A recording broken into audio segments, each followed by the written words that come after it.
Hello everyone, welcome to my vlog. Today I want to talk about Barbie. The 2023 film Barbie may look like a pink fantasy on the surface, but underneath it tears open the fake promise of patriarchy. If we look closely at Barbie's awakening and Ken's breakdown, we will see the real message. Patriarchy through hegemonic masculinity deepens gender stereotypes and traps everyone, both women and men. The concept of hegemonic masculinity was first introduced by sociologist R.W. Connell. I also encountered this term in a lecture by Sarah Alley titled Men and Mental Health. In her talk, she explained that hegemonic masculinity refers to the socially dominant idea of what a real man should be: strong, emotionally restrained, never crying, heterosexual, and holding social status or power. The movie starts in Barbieland, a dreaming world where women hold all the important jobs: president, scientist, architect. The main Barbie lives a fun, fulfilling life. Ken, he only exists to impress her, but things start to change when Barbie begins thinking about dice and her fate go flat. She heads to the real world to find answers. There she's shocked to find a world very different from Barbieland. In the real world, she's not a poorist, she's judged. The movie uses the character Sasha, a young girl, to directly challenge gender norms and beauty myths. Sasha calls Barbie out, saying she made girls feel bad about themselves by pushing impossible beauty standards. You've been making women feel bad about themselves since you were invented. I think you have that the wrong way around. You represent everything wrong with our culture. Sexualized capitalism, unrealistic physical ideas. Sasha's words make Barbie question everything, and it pushed us as viewers to reflect too. The idea that women must always be pretty, polite, and graceful. That's not natural. It's something we've all been taught over and over again. Later in the film, another character delivers a powerful speech that echoes this idea. She talks about how exhausting it is to be a woman and how unfair the expectations are. This is one of my favorite moments from the film, so I'd love to share the original clip with you. It is literally impossible to be a woman. You are so beautiful and so smart, and it kills me that you don't think you're good enough. Like, we have to always be extraordinary. But somehow we're always doing it wrong. You have to be thin, but not too thin. And you can never say you want to be thin. You have to say you want to be healthy, but also you have to be thin. You have to have money, but you can't ask for money because that's crass. You have to be a boss, but you can't be mean. You have to lead, but you can't squash other people's ideas. You're supposed to love being a mother, but don't talk about your kids all the damn time. You have to be a career woman, but also always be looking out for other people. You have to answer for men's bad behavior, which is insane, but if you point that out, you're accused of complaining. You're supposed to stay pretty for men, but not so pretty that you tempt them too much or that you threaten other women, because you're supposed to be a part of the sisterhood, but always stand out and always be grateful.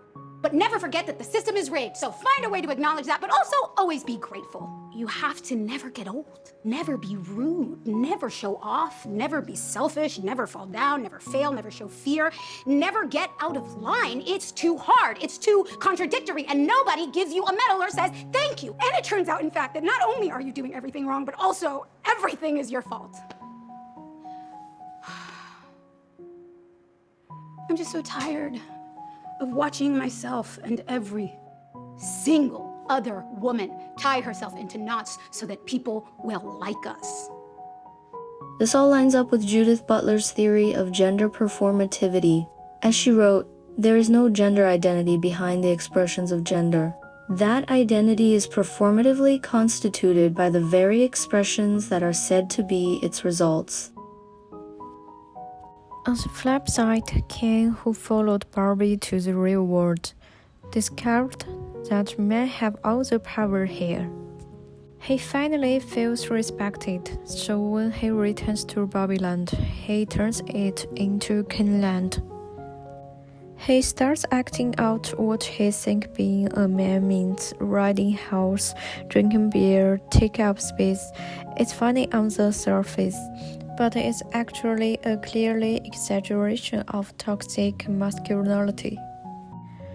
But Ken misses something big. Patriarchy may praise some men, but it crushes others. He looks up to the powerful male elites created by this system, but forgets that not all men have the same privileges. A rich, straight white man has way more power than a poor, queer man of color. Patriarchy gives power to men, but only to certain men. It's a system with layers. Someone like King, who has no real status, no money, and not even genitals, doesn't actually fit in. This is a clearly example of intersectionality and how power works in layers, just like structural oppression. Now let's be real, Barbie is far from perfect. There are some things that don't quite work. For example, Barbie Land looks like a flapper version of the real world. Women run everything. But if you look closely, you will see that the setting isn't as empowering as it seems. All the Barbies are thin, beautiful, well-dressed, and flawless. They run the government, the courts, and science. The Kens, they chill on the beach, flex their muscles, and relax.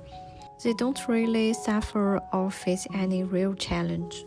So even though it looks like a women's paradise, it's actually more like a fantasy world building from a male perspective, and that weakens the film's critique of real-life gender inequality.